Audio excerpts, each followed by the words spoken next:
Welcome, class! Okay, so I've spent around 1 year on YouTube doing this whole thing, and I've noticed a variety of dishonest, misleading, or just flat-out stupid ways that people have decided that arguments should be had. This is something I've been wanting to do for a long time, and since school is pretty much over for now, apart from a couple of final exams, I've had the time to punch out a video on this specific topic. Anyway, little do many of you know, but I've been studying you. And I've documented a whole host of different ways people participate in certain brands of pseudo-intellectualism. The title, intellectual, isn't something I would want to put on myself, probably because I have my own language biases, and I don't know, it sounds kind of cringy to me. But for lack of a better term, pseudo-intellectualism is the word we will be using to describe the general category of behavior I'm going to be highlighting. When I was a young kid, I never had an interest in learning about certain axioms of logic, but a lot of them came to me naturally, just kind of understanding certain things intuitively and through being corrected. That was a big one. One example that you don't really need to take a logic class to understand is this fact. If you cut an orange in half, you will end up with two pieces of orange that are smaller than the original orange you started with. Very basic, very easy to grasp by simply understanding language and how the world operates around you, but there are some people who have a superficial grasp on how to argue with others. They watched a few videos of people who do have an idea about how to argue, and now they think they can argue circles around anyone they come across. And I'm not excusing myself from this behavior. Anyone who has an existing ego, existing opinions, and a very shallow grasp of how arguing works has the potential to commit any of the actions I lay out in this video. This video is not my trying to hang any sort of intellectual superiority over anyone. That's one of the annoying things about doing videos like this. You can't even shed light on a behavior without someone shouting, "Oh, so you think you're better than everyone else?" Anyway, let's get going. Enough with the introduction. How to spot a pseudo-intellectual. Lesson number 1.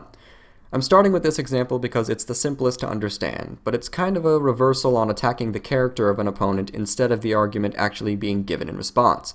It's basically the other side of an argumentum ad hominem. It's when someone provides another person with a credible argument, along with an insult, and then the person who was insulted hones in on addressing the insult or any other statement that isn't the actual argument, and does not elect to address the actual coherent points alongside it. This is probably the behavior I've seen the most, which is another reason why it's first on the list. Allow me to give you an example of this behavior. Let's say I have the same person commenting on a large number of my videos making the honest claim that 2 plus 2 equals 17. Say. And so I respond to this person after his or her 15th comment on my videos saying, "Hey, I've seen you everywhere in my comment section saying this stuff, but 2 plus 2 doesn't equal 17, it equals 4. Then the response I get consists of, "I don't understand why you had to bring up that I've posted so many times on your videos. The fact that it's taken you this long to respond is very telling. Also the fact that you decided you needed to bring up that I've been posting so many times. You're probably trying to insinuate to the audience that I'm some kind of obsessive stalker or something, even though the only thing I've been trying to do this whole time is get you to address the argument I'm giving you. It's clear that you have no response to my 2 plus 2 equals 17 argument because you had to resort to such underhanded tactics in an attempt to tarnish my character." You can see the problem already, can't you? And then I respond, frustrated, "Listen, hold up 2 fingers on your left hand, and also hold up 2 fingers on your right hand. Now count them. Congratulations, you just added 2 and 2 to get 4, moron." Can you guess what the response would be? It would be, "Wow, you claim to think you have some intellect worth listening to, but you can't seem to stop yourself from being childish. You ended up calling me a moron when I don't think that my response warranted such juvenile outbursts. It's plain to see for everyone that you can't actually intellectually defend your position due to these failed attempts at attacking my character." Annoying, isn't it? Well, it happens all the time. The pseudo-intellectual will claim that all you can do is insult them because you have no argument, when in reality, they're ignoring the arguments you make and focusing on your insults or stray observations because, and here's the kicker, they have no response. So they resort to attacking your character. It's funny how that works, huh? They insinuate that you are just this bumbling, childish buffoon for stooping so low as to call them a moron, all the while insisting that the other words you wrote on the page are wrong or don't exist, simply due to the fact that there's something impolite riding along. I'm sure I don't need to explain how tiring it is to argue with someone who thinks they're winning an argument simply due to not using any insults, even though childish is a form of insult. And even if after that you give them your argument as cold as possible, completely devoid of any form of rudeness, they'll say, well, I don't really feel like engaging with you anymore if you're going to act like such a baby. Well, how convenient. The statements 2 plus 2 equals 4 and 2 plus 2 equals 4, idiot, are both just as correct as the other. Basically, it's someone pulling the victim card to avoid defending their position, and essentially doing the very thing they accused you of doing while saying you are the one at fault for doing it. So that means they win. It's quite a spectacle to see in action. There's also the other side of that coin, where someone will complain about your tone and then go on to lay out an argument, and the other person goes, wow, you're bitching about my tone and don't have a real argument. Anyway, with most of these, there's probably another side to the coin, but we'll just stick with one of them for now for the sake of simplicity. Okay, everyone understand the most basic one? Excellent. Moving on. Lesson number 2. A different brand of pseudo-intellectualism is when only the literal admission of a position is taken to be someone holding that position or ideology. Basically, it occurs when someone wants to accuse someone else of misrepresenting them, or another person. These types of pseudo-intellectuals selectively interpret things literally, and reasonable inferences don't exist unless it's in their favor. For example, a situation from experience. Well, all of these situations are things I've experienced online and in real life, but I remember a few of them specifically. Anyway, this was on Twitter regarding the gun debate that inevitably happened after the San Bernardino shooting, and someone tweeted out, "We should finally just ban guns in the US," and honestly represented that position. Then I responded to that with, yeah, because that'll make gun violence go away like magic, or something along those lines. And then a third party interjected and said to me, that's a straw man. She never said that banning guns would make gun violence go away. And then I responded, and I'm paraphrasing here, well, it's reasonable to infer that she would think banning guns would make gun violence go away, especially directly after a mass shooting. I mean, why would she tweet that out? And this person responded, well, we just don't know. We can never know for sure, since she didn't literally say that banning guns would make gun violence go away. Maybe she wants them gone for another reason. And then I responded, well, I didn't literally say that she claimed that, did I? And then I finally got through. But you see what occurred in that scenario, right? A reasonable inference was made regarding someone's position, and then a different person, makes a reasonable inference about my position while accosting me for reasonably interpreting a position. Now, I'm going to repeat that because it's important. Try to follow. A reasonable inference was made regarding a position taken. Then that person makes a reasonable inference about my position while accosting me for reasonably interpreting a position. They selectively interpret things literally, and it's always conveniently in their favor. I'll give another more extreme, obvious example I made up that may make it simpler. Imagine this conversation. Women should all be murdered because I hate them. Wow, that's an outrageously evil and sexist thing to say. Quote me on where I claimed I was a sexist or stop misrepresenting me. It happens far more often than you'd think, and it generally comes from people who will infer unreasonably things about you from the argument you are making while rejecting your reasonable inferences about them from their arguments they're making. I think if someone says, unironically, I hate women and they should all be murdered, it is reasonable to infer that they are a sexist and an actual misogynist. They don't need to say, I'm a sexist and misogynist for people to get it. But it is unreasonable to infer that they do hard drugs from that statement. If you think it's unreasonable to infer the former and reasonable to infer the latter, then please see Lesson 2 a second time because you're being one of those people. Okay, moving on again. Lesson number 3.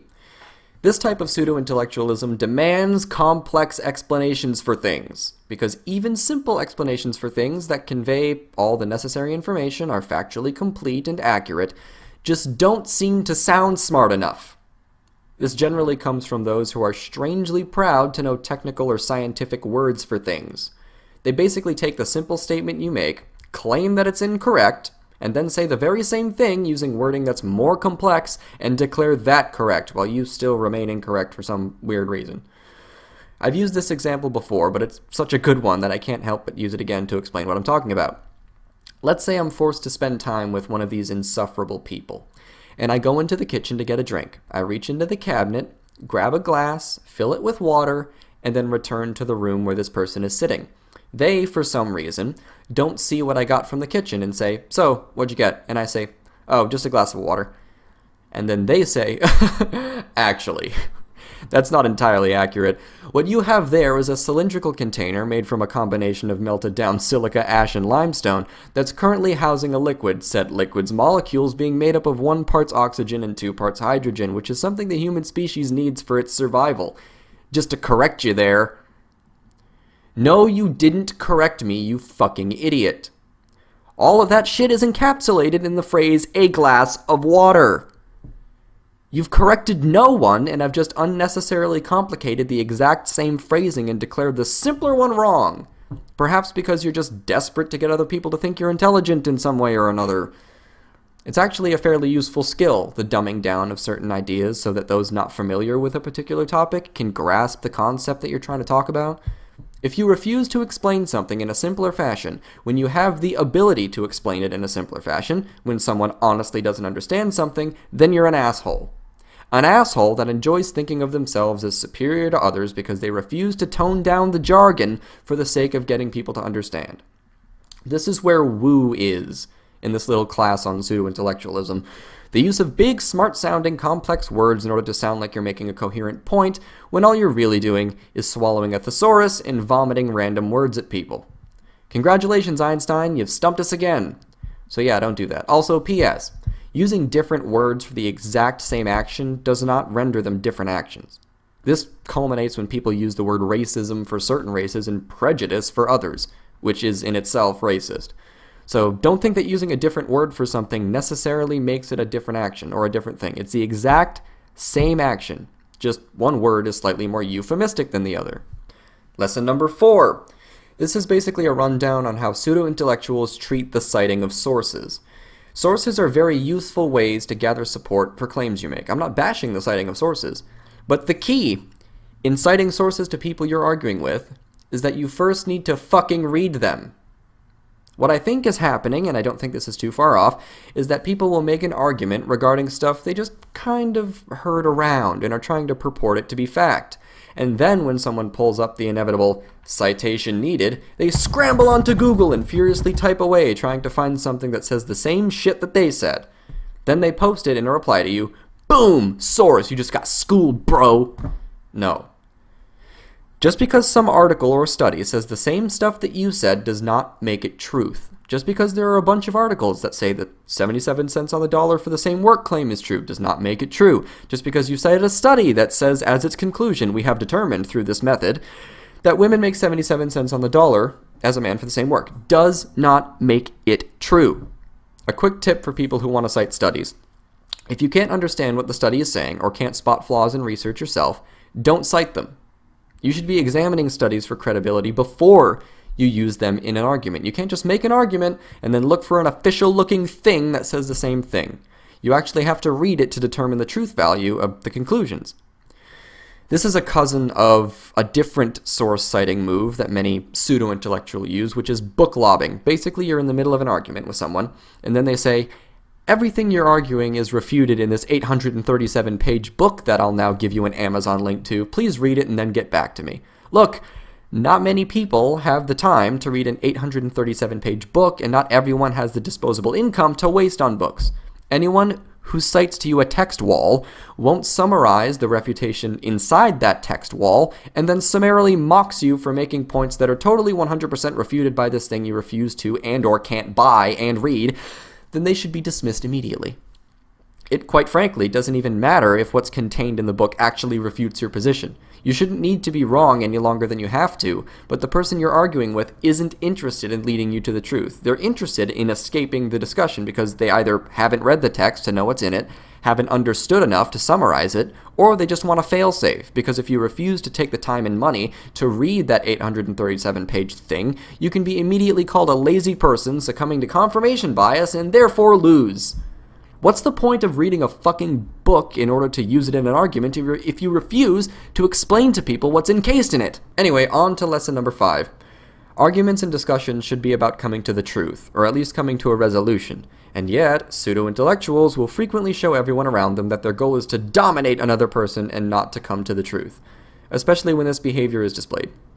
Let's say you're arguing over statistics, and you try to tell someone that rape isn't as big of a problem as they make it out to be, right? You artfully dismantle their claims, you follow the basic axioms of logic, and you illustrate the steps one by one, and you do an incredible job at it. Yet, when you cite a statistic saying the actual number of reported rapes in 2013, according to the FBI, was 70,000, or something like that, that isn't an actual fact, I'm just using it as part of the example, and they say, "Ha! I've got you. I have the FBI data right here, and it says that the actual number of reported rapes was 75,000. I knew your argument didn't hold water."